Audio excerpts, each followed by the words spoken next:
Hello students, इतिहास की online classes में फिर आपका स्वागत है। आज बीए पार्ट थर्ड के द्वितीय प्रश्न पत्र आधुनिक विश्व का इतिहास में पुनर्जागरण की विशेषताओं पर हम चर्चा करेंगे। कल हमने देखा था पुनर्जागरण का अर्थ, उसकी परिभाषा, उसका काल, पुनर्जागरण के कारण, पुनर्जागरण इटली में क्यों हुआ, इन सारी बातों पर हमने चर्चा की थी। आज देखते हैं पुनर्जागरण की प्रमुख विशेषताएं क्या थी। तर्क पर बल। पुनर्जागरण ने मध्ययुगीन धर्म और परंपराओं से नियंत्रित चिंतन को मुक्त कर तर्क की भावनाओं को बढ़ावा दिया। अब जो यूरोपीय देशों के जो विश्वविद्यालय थे, जैसे पेरिस, बोलोग्ना, ऑक्सफोर्ड, कैम्ब्रिज, इन्होंने भी तर्क की विचारधारा को बढ़ावा दिया। अब उसी बात को सही माना जाएगा जो तर्क की कसौटी पर सही साबित हो। केवल चर्च, पादरी या पोप के कह देने से या धर्म ग्रंथों में ऐसा लिखा है, ऐसा कह देने से किसी बात को नहीं माना जाएगा। प्रत्येक बात का औचित्य होने पर ही उस बात को माना जाएगा। यह विचारधारा प्रचलित हुई। इससे पहले केवल अरस्तु के तर्कशास्त्र पर ही बात हो सकती थी, लेकिन अब हर मुद्दे, हर बात पर तर्क की भावना को बल मिला। पुनर्जागरण की दूसरी विशेषता है प्रयोग पर बल। विचारों की पुष्टि के लिए प्रयोग का महत्व बढ़ा।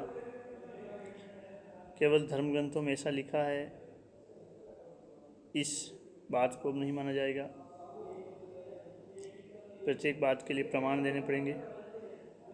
हम ये कह सकते हैं बिना साक्ष्य के किसी बात को स्वीकार नहीं किया जाएगा। यह पुनर्जागरण की दूसरी विशेषता थी। रोजर बेकन ने अपनी रचना आपस में इसमें कहा है, हम ज्ञान दो प्रकार से प्राप्त करते हैं, वाद विवाद तथा प्रयोग द्वारा। वाद विवाद से प्रश्न का अंत हो जाता है और हम भी उस पर सोचना बंद कर देते हैं, किंतु इसमें कोई साक्ष्य नहीं होता है।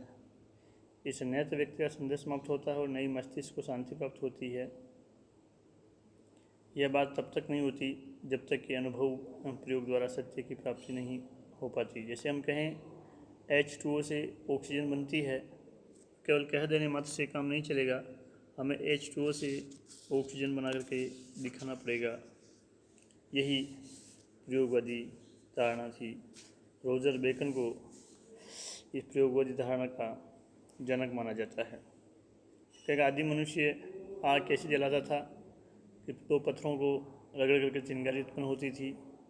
कह लेने मात्र से कहने मात्र से नहीं माना जाएगा, हमें दो पत्थरों को रगड़ करके आग पैदा करके बतानी पड़ेगी, तभी वो चीज़ मानी जाएगी। तीसरी विशेषता थी इसका मानववाद का समर्थन। पुनर्जागरण की सबसे महत्वपूर्ण विशेषता मानववाद थी। मानववाद का अर्थ है मानव जीवन में रुचि लेना, मानव की समस्याओं का अध्ययन करना, मानव का आदर करना, मानव के जीवन के महत्व को स्वीकार करना और उसके जीवन को समृद्ध सुखी बनाने के लिए प्रयत्न करना। प्राचीन यूनानी साहित्य में जीवन के प्रति एक विशेष रुचि जगती थी, मगर मध्य युग में केवल मनुष्य के सब विचारों और कार्यों पर केवल धर्म ही प्रभावी था। हर बात पर धर्म का बंधन था, जिसमें चाहे दर्शन हो, कला हो, हर वस्तु पर धर्म ही हावी था। पर अब पुनर्जागरण के बाद अपन कहें लोगों की रुचि जीते जागते मनुष्य में हो गई कि मनुष्य को कैसे खुशी मिले, कैसे उसके दुख दूर हो, चाहे वो मनोरंजन के साधनों द्वारा हो, कविताओं के द्वारा हो, नृत्य के द्वारा हो, साहित्य सृजना के द्वारा हो, यानी किसी भी प्रकार हो, उसके शरीर को कैसे आराम मिले, कैसे सभी ऋतुओं में उसके सुखदायी भवन बनवाए जाए, इन सारी चीज़ों का जो समर्थन किया वो मानववाद कहलाया। मानववाद में हम ये कहें धर्म की अपेक्षा जीते जागते मनुष्य को ज़्यादा महत्व दिया गया। हम एक 15वीं शताब्दी के मानववादी आंदोलन के बारे में हम कह सकते हैं कि इटली के मानववादियों ने मानव के बौद्धिक विकास और चिंतन में सहयोग दिया। मानववादियों द्वारा ग्रीक साहित्य की पुनः स्थापना व चर्च के लेखों के बजाय हम ये कहें साहित्य जो मन को अच्छा लगे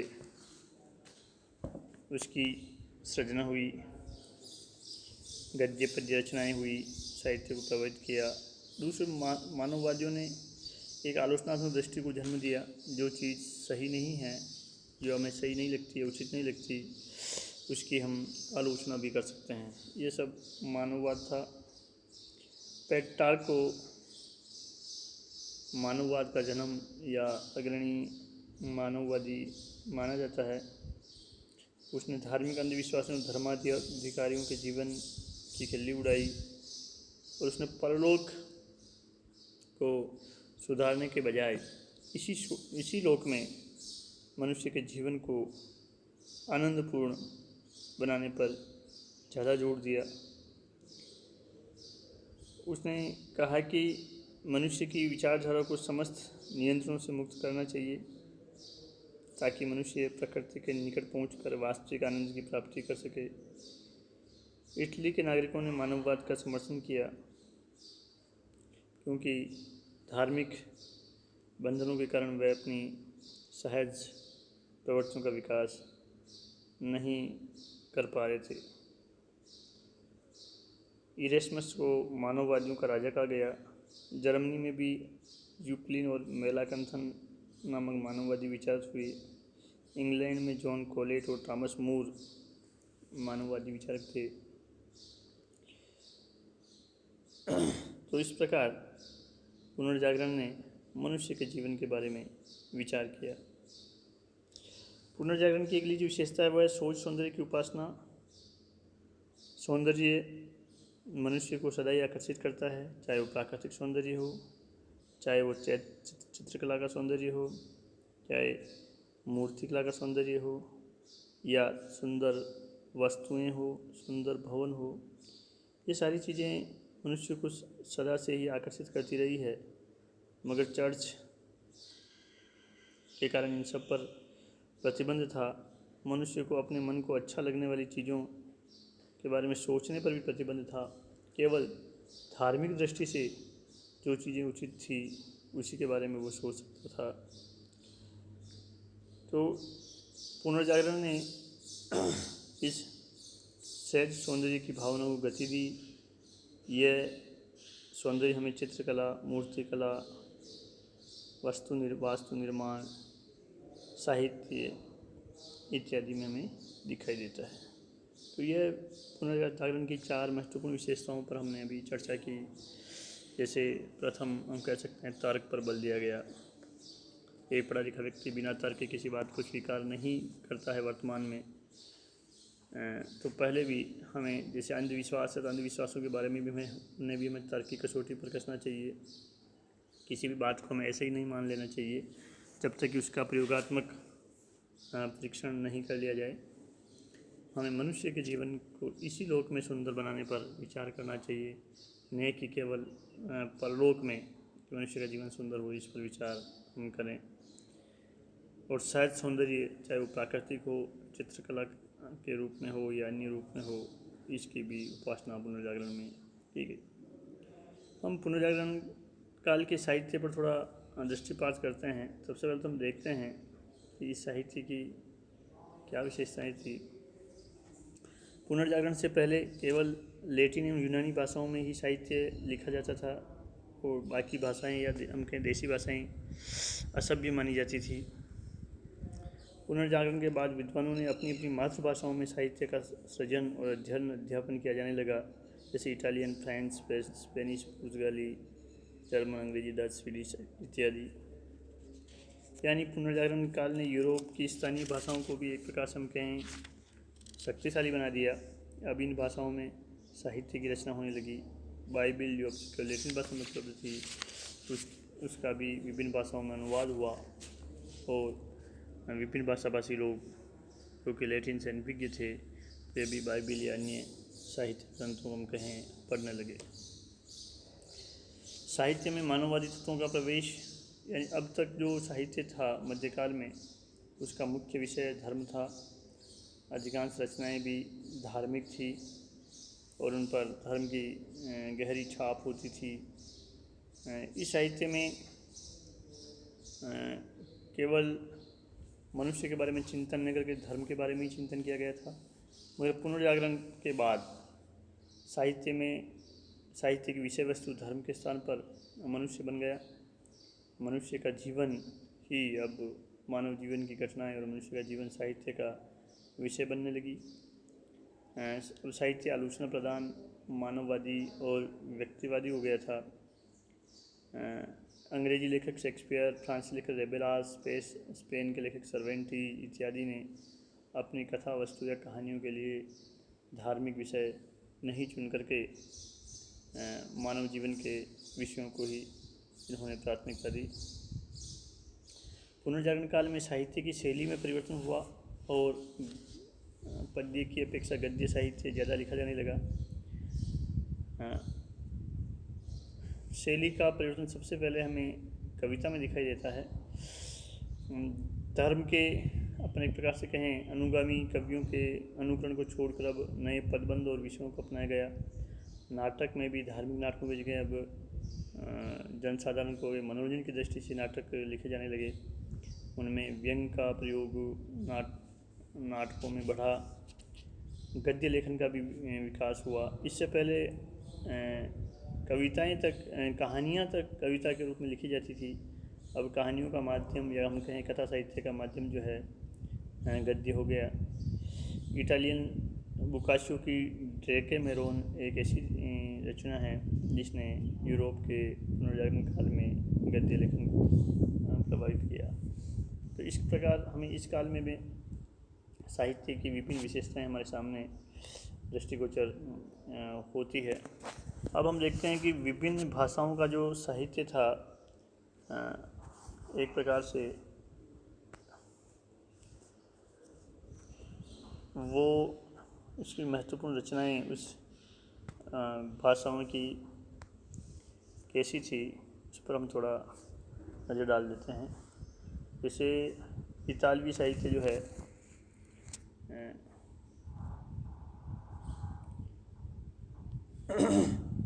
कौन कौन सी महत्वपूर्ण रचनाएं इतालवी साहित्य में या इटालियन भाषा में की गई।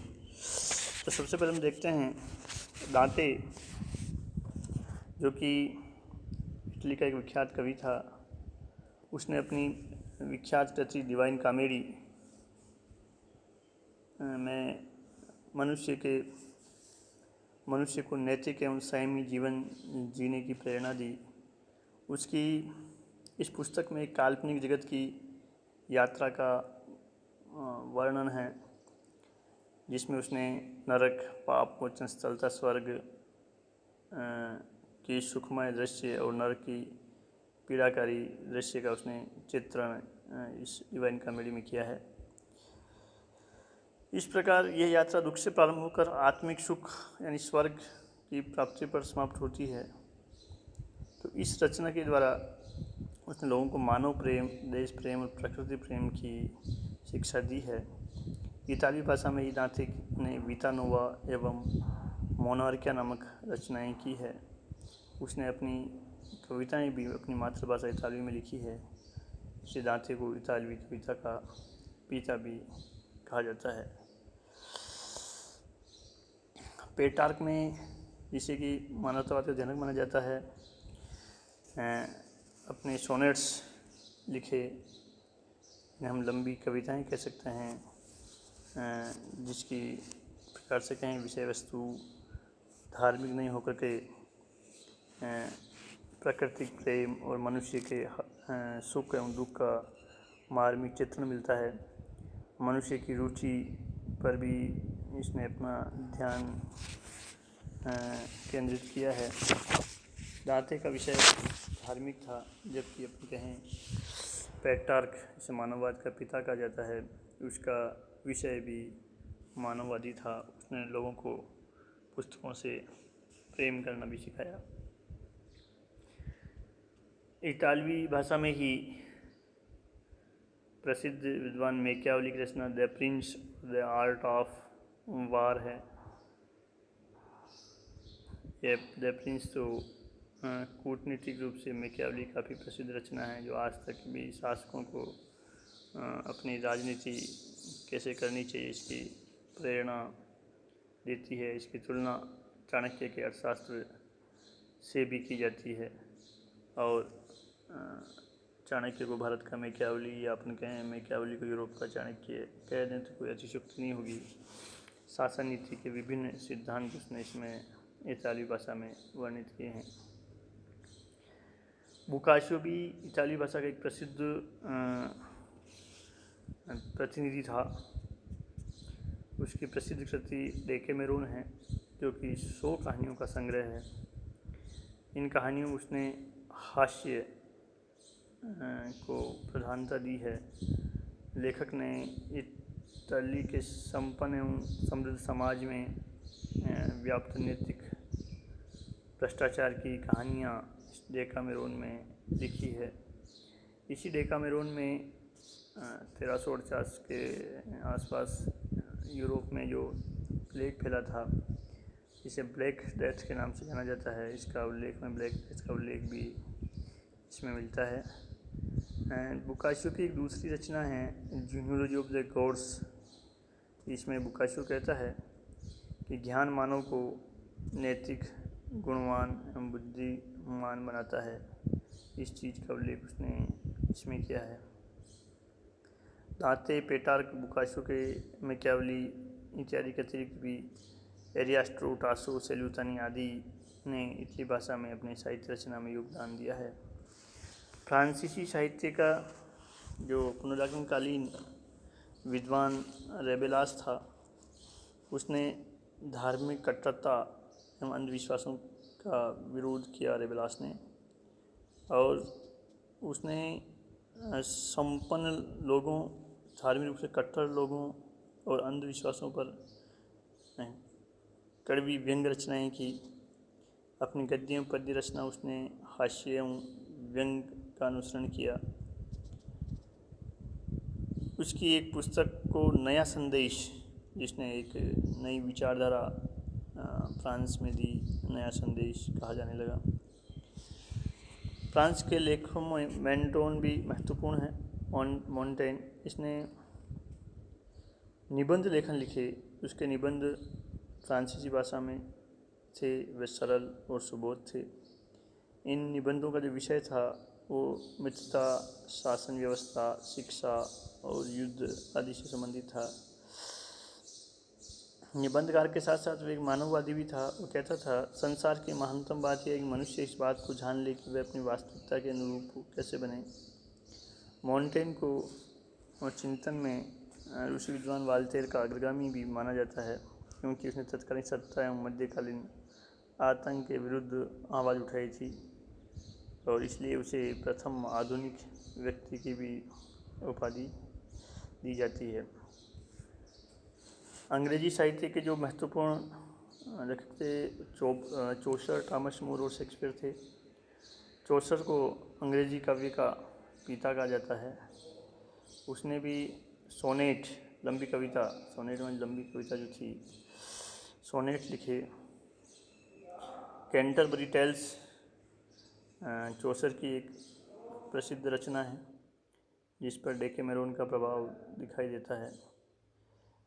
कैंटरबरी टेल्स में उसने कैंटरबरी की यात्रा पर निकले लोगों के वास्तविक गुण दोषों का वर्णन किया है। थॉमस मूर ने यूटोपिया नामक कृति की रचना की, जिसमें इंग्लैंड के जनजीवन, व्याप्त सामाजिक बुराइयों और आर्थिक दोषों का मिलता है। उसकी इच्छा थी कि इंग्लैंड में अच्छा शासन स्थापित हो, इसलिए उसने अपनी पुस्तक में आदर्श समाज और आदर्श राज्य के सिद्धांतों का वर्णन किया है। इसके अलावा पुनर्जागरण को इंग्लैंड की सबसे बड़ी देन विलियम शेक्सपियर था। उसे अपने युग का एक महान कवि एवं नाटककार माना जाता है। शेक्सपियर के मानव में सभी गुण एवं दोष मौजूद हमें मिलते हैं। मैकबेथ में वो कहता है, एक बुरे से बुरे व्यक्ति में भी कुछ न कुछ मानवीय करुणा का अंश या अच्छाई विद्यमान रहती है। उसने दुखांत एवं सुखांत दोनों प्रकार के नाटक लिखे। इसके नाटकों में merchant of Venice, Romeo Juliet, Hamlet, Macbeth आदि महत्वपूर्ण हैं। शेक्सपियर के नाटक जो है अंग्रेजी भाषा ही नहीं वरन संसार उसकी एक महान देन है। इसके अलावा डच हॉलैंड निवासी इरेस्मस ने अपनी मातृभाषा में इन द प्रेज ऑफ फोली या मूर्खत्व की प्रशंसा नामक प्रसिद्ध पुस्तक की रचना की। इसमें उसने धार्मिक जीवन के खोखलेपन, जनसाधारण के अंधविश्वासों, धनलोलुप शासकों, धर्मशास्त्रों के ज्ञान, शिक्षा पद्धति की अपूर्णता तथा युद्ध की क्रूरता पर गंभीरता से उसने व्यंग्य किए हैं। स्पेनिश साहित्यकार डॉन सर्वेंटीज की महान रचना डॉन क्विक्सोट उस युग के सामंती जीवन पर एक व्यंग्य है।